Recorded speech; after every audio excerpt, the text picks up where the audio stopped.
For the second time this month, the Biden administration is bypassing Congress to approve an emergency weapons sale to Israel as Israel continues to prosecute its war against Hamas in Gaza under increasing international criticism. The State Department said Friday that Secretary of State Antony Blinken had told Congress that he had made a second emergency determination covering a $147.5 million sale for equipment, including fuses, charges, and primers, that is needed to make the 155mm shells that Israel has already purchased function.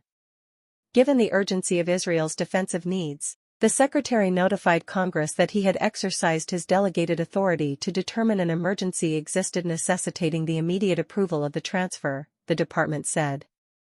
The United States is committed to the security of Israel, and it is vital to U.S. national interests to ensure Israel is able to defend itself against the threats it faces, it said. The emergency determination means the purchase will bypass the congressional review requirement for foreign military sales. Such determinations are rare, but not unprecedented, when administrations see an urgent need for weapons to be delivered without waiting for lawmakers' approval. Blinken made a similar decision on December 9, to approve the sale to Israel of nearly 14,000 rounds of tank ammunition worth more than $106 million. Both moves have come as President Joe Biden's request for a nearly $106 billion aid package for Ukraine, Israel, and other national security needs remain stalled in Congress, caught up in a debate over U.S. immigration policy and border security. Some Democratic lawmakers have spoken of making the proposed $14.3 billion in American assistance to its Mideast ally contingent on concrete steps by Israeli Prime Minister Benjamin Netanyahu's government to reduce civilian casualties in Gaza during the war with Hamas. The State Department sought to counter potential criticism of the sale on human rights grounds by saying it was in constant touch with Israel to emphasize the importance of minimizing civilian casualties, which have soared since Israel began its response to the Hamas attacks in Israel on October 7. We continue to strongly emphasize to the government of Israel that they must not only comply with international humanitarian law, but also take every feasible step to prevent harm to civilians, it said.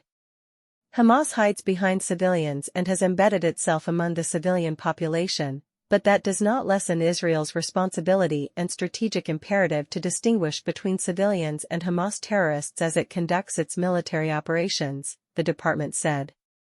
This type of campaign can only be won by protecting civilians. Bypassing Congress with emergency determinations for arms sales is an unusual step that has in the past met resistance from lawmakers, who normally have a period of time to weigh in on proposed weapons transfers and, in some cases, block them.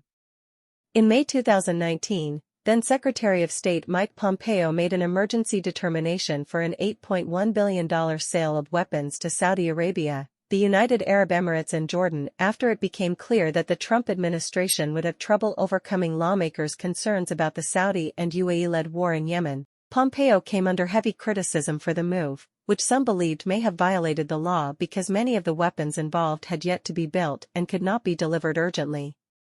But he was cleared of any wrongdoing after an internal investigation. At least 4 administrations have used the authority since 1979.